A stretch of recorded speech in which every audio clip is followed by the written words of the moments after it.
Okay, this is a Smyrna bathroom, and this one was about 90% done before I got called in. It's a nice design, nice tile, and everything was theoretically done right, except it wasn't. When you first come in, they didn't put transition strip here, which is not good because, of course, when you run a vacuum cleaner, you're going to be bumping the edge of the tile and chipping it off over time. When I first came in here, I thought that they had set this wall tile first and then did the floor tile, which is backwards. I do the floor tile all the way up to the wall and then set the wall tile so that it just sits on top of it, because I noticed this big grout line there, but the customer tells me they did do the floor tile first. It's just that the cut is way off of the wall. So that's a bad mistake, because you don't want that big of a grout line, especially on a vertical or horizontal rather. So that's not good. The wall tile itself was set okay. I don't have a problem with that, neither does the customer. It's kind of hard to mess that up. They use spacers and all that stuff, so that looks okay. But when you come in here on the trim, if you notice this glass tile on this row, it ends up uneven. Even more so on the top row, it's just uneven all the way down. And then of course it's bumped out. All these little pieces are bumped out and pushed in and all that stuff, so that's not good. Just recessed them too far. It's just, they slap it up there. These cuts are really bad and they're off. You can see how that one's down low and that one's up high, so those are bad.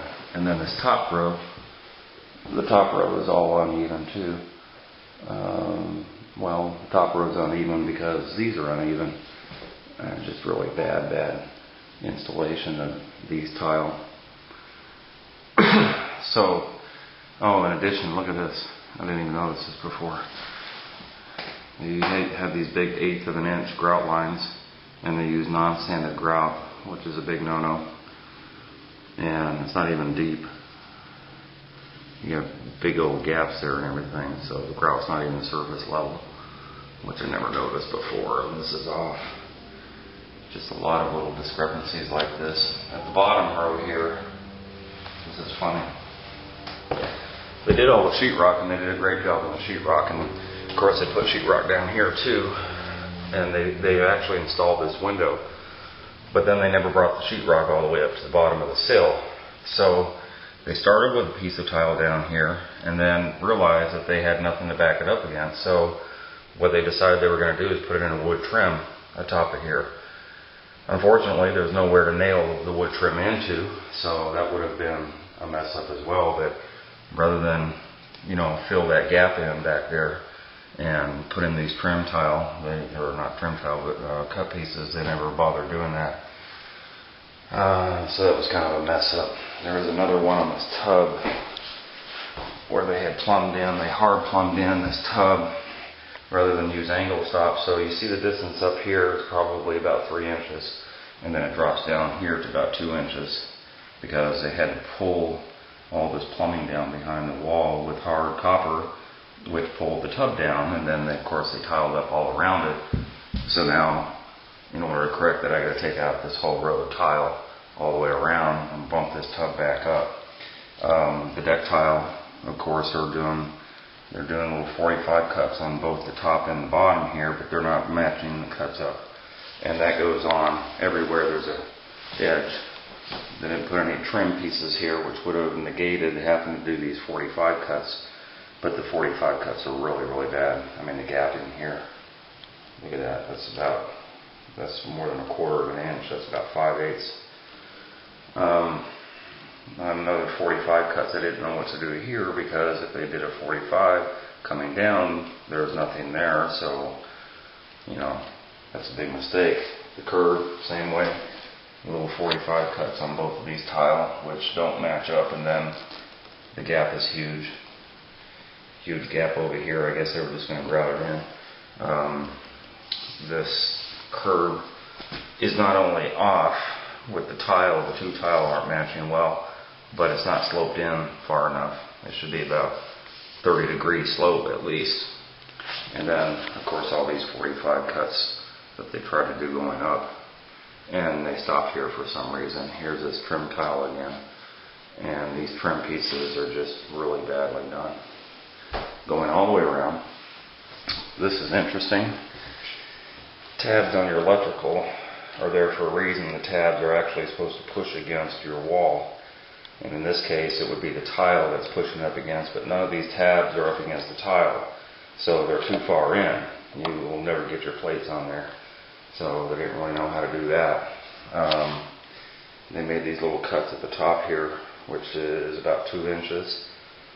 I would have gone up to this level here, which I will do, give you a larger cut and then do a trim at the top, which is what we're going to do with these trim pieces.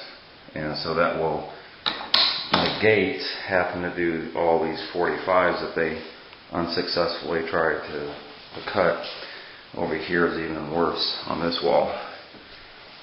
This gap here is about a good 3/8 of an inch coming down.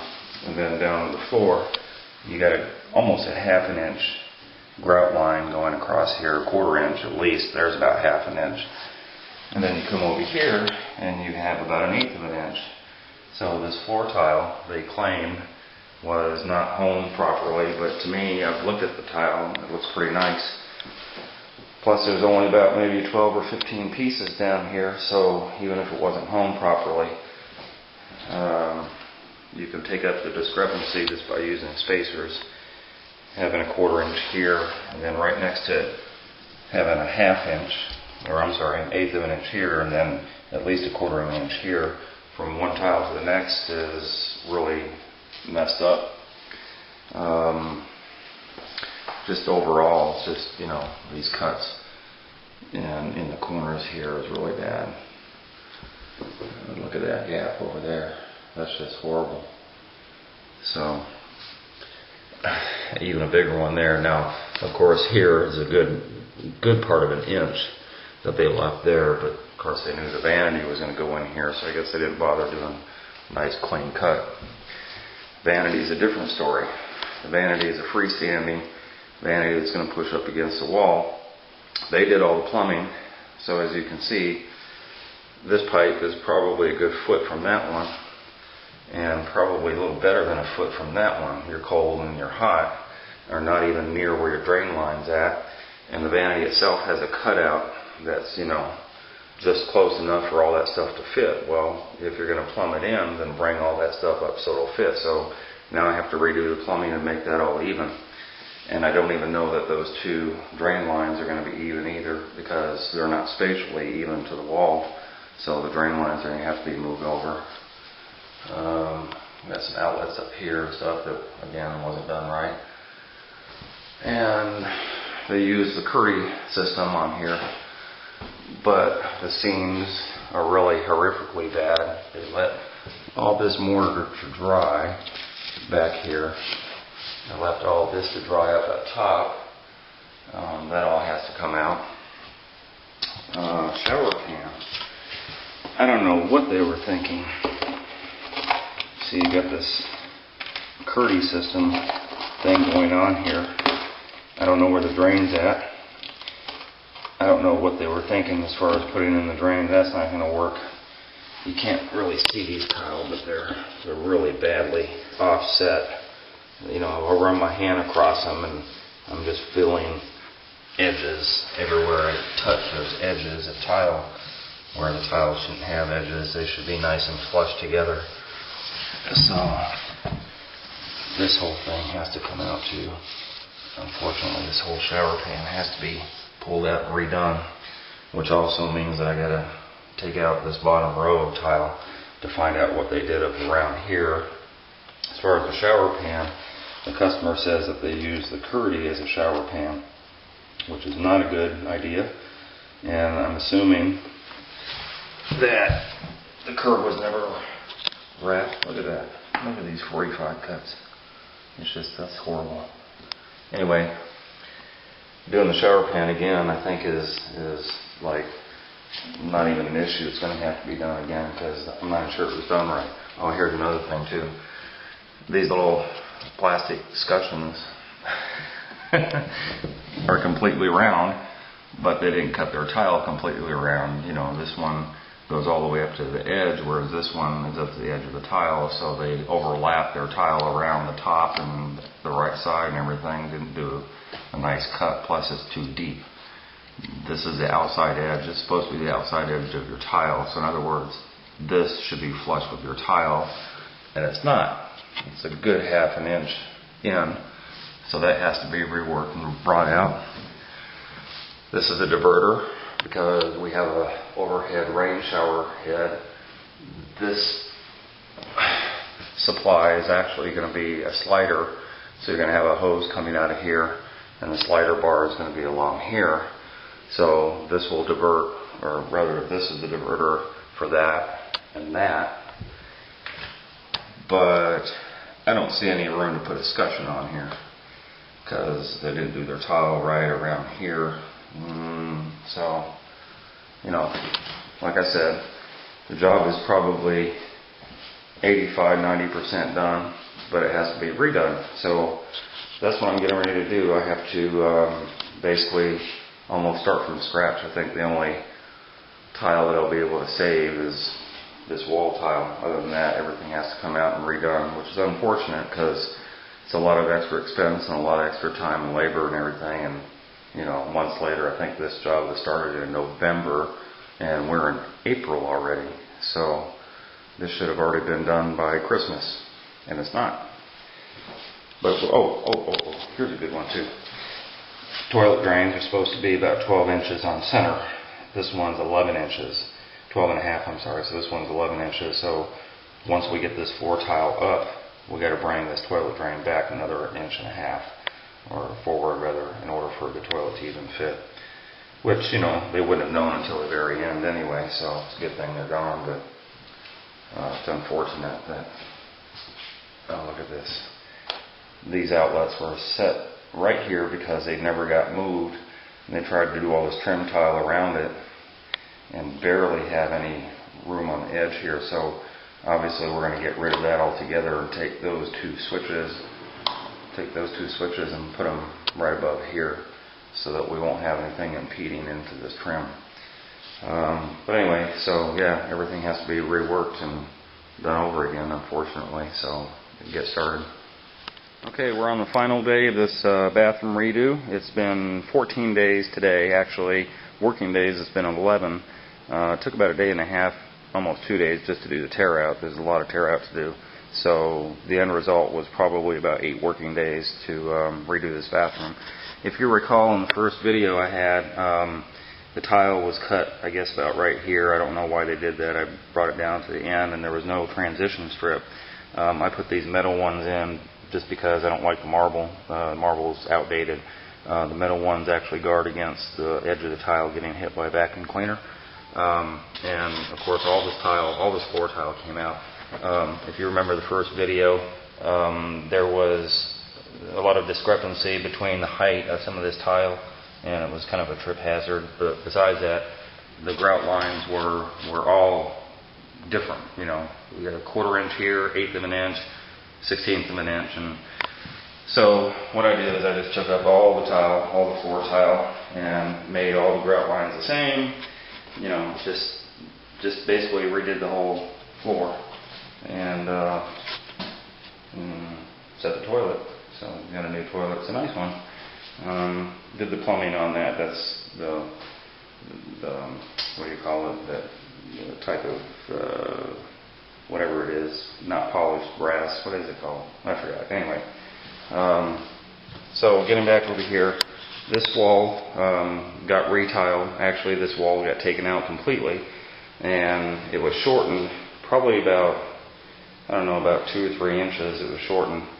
And then, you know, went ahead and tiled the whole thing up, you know, did the top and the edges here with molding, and it looks really nice. It's very, very solid now on both sides. And of course we redid, if you remember, all this trim that was on here, both the center piece and the top that was in here. It was all triangular and different and you know, uneven. So what the customer decided was, rather than go with that again, he decided with a different design. So we use these long pieces that are on a mat, and took out 5 of them to make up this centerpiece. And then of course these rope, you know, on top and bottom, and then a little 2-inch cut tile, and then you know, the trim on top of that border.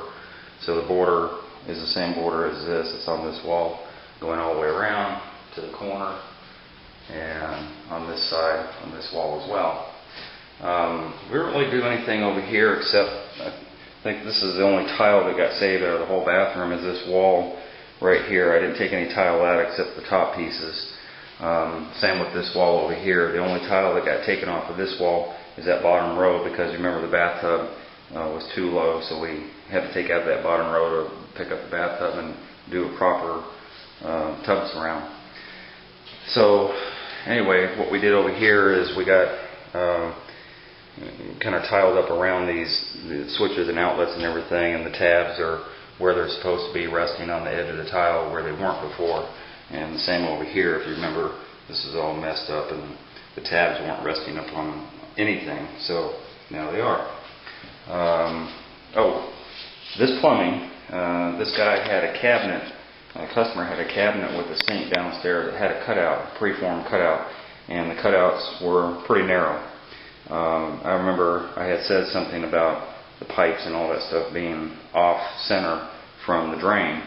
Same as over on this side, not too bad. But after I did the measurement downstairs, I realized that not only was this pipe too far out of the cutout, but that pipe was too far out of the cutout. I think it was over here somewhere. So I had to reconfigure those. I believe I had to move this drain line over also. When I took out the wall, what I noticed was there is a stack, what's called the stack, and that just lets all the bad air and everything vent to the roof. So there's a stack here where these 2 drains tie into. So there's an elbow here and an elbow here. Neither one of those elbows were ever glued.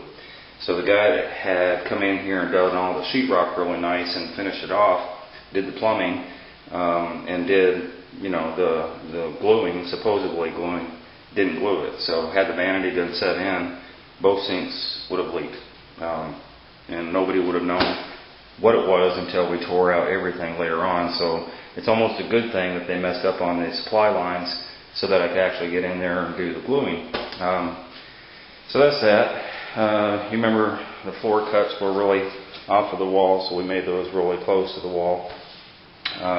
What else? So the tub deck here, it was configured a lot differently before. It had a very, very small area that wasn't even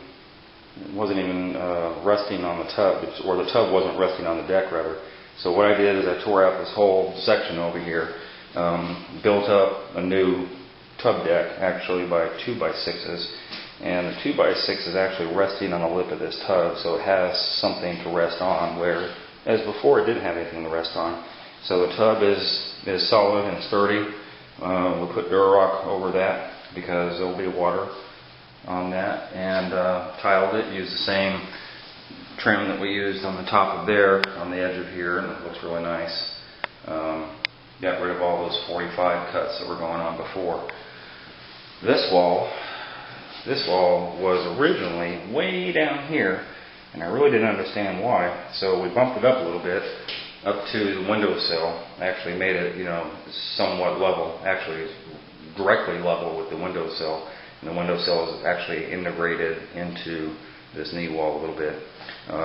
So the knee wall is a little higher, and it's a little bit more separation from the tub area to here. We don't have all that trim going on over here and into the middle of the shower and all that stuff anymore. All this tile, this knee wall and everything, all this came out. The bench came out, I redid that.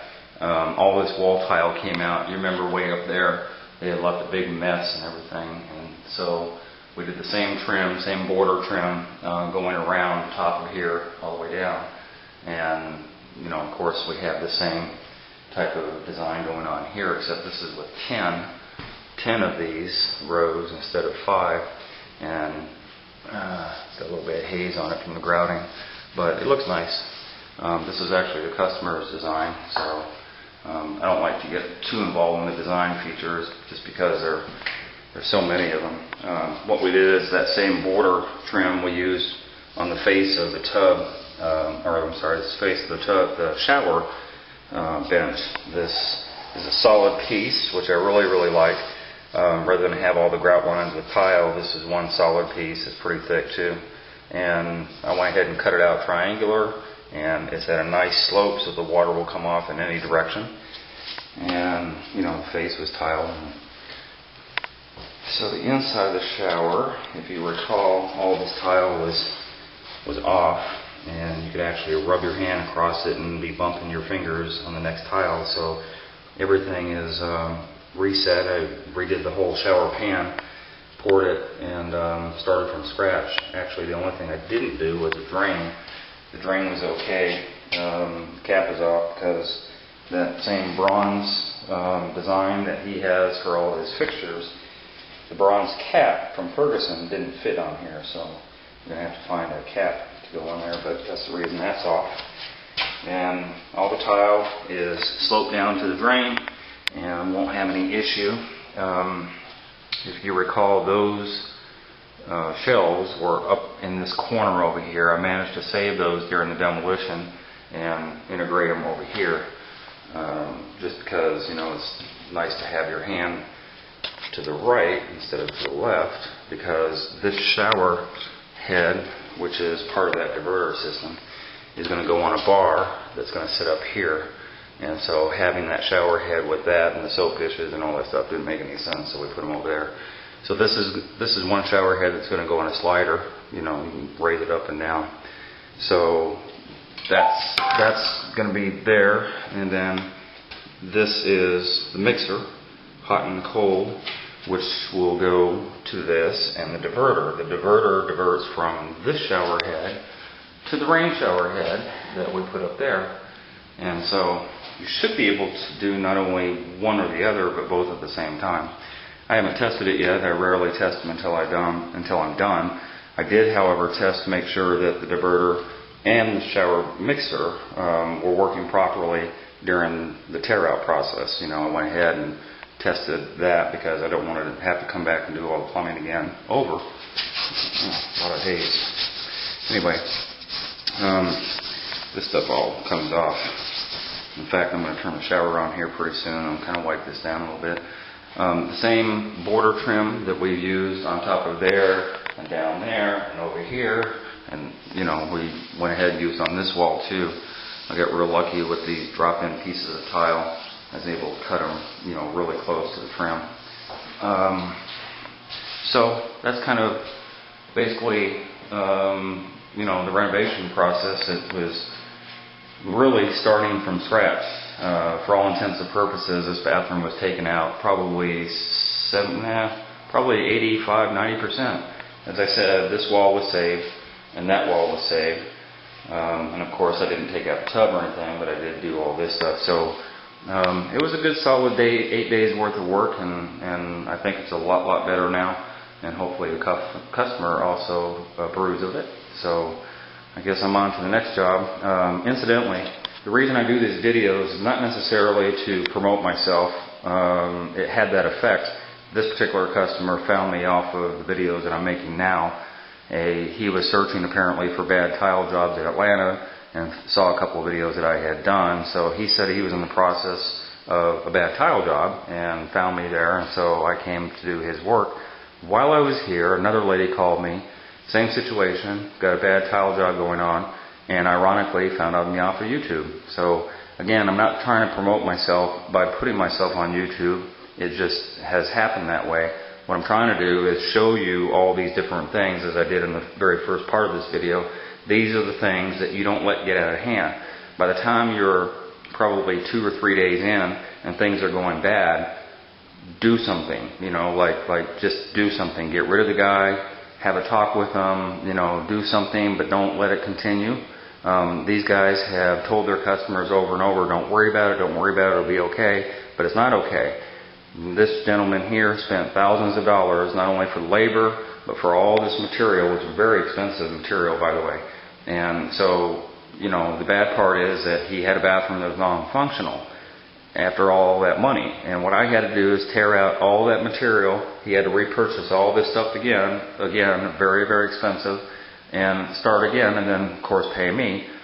And you know, paying twice for the same thing doesn't make any sense. So the whole point of the videos is take heed. If you're having a bathroom renovation done, take heed to what's going on, ask questions, get involved. If something doesn't look right, stop the job, have somebody else come in and take a look at it. You know, do whatever it takes to make sure you're not paying twice, because that's the whole point. You know, I don't like paying twice for nothing, and you shouldn't either, especially on a bathroom renovation where, you know, you're putting a lot of money into it. Get a lot of references, you know, get pictures, get videos. You know, anybody that does this for any amount of time has all of that stuff, references, pictures, videos, and if they don't, they haven't been doing it long enough. So, you know, word to the wise. But anyway, I'm on to the next job, so I'm going to back out of here. Oh, I'm sorry. Let me turn this thing on.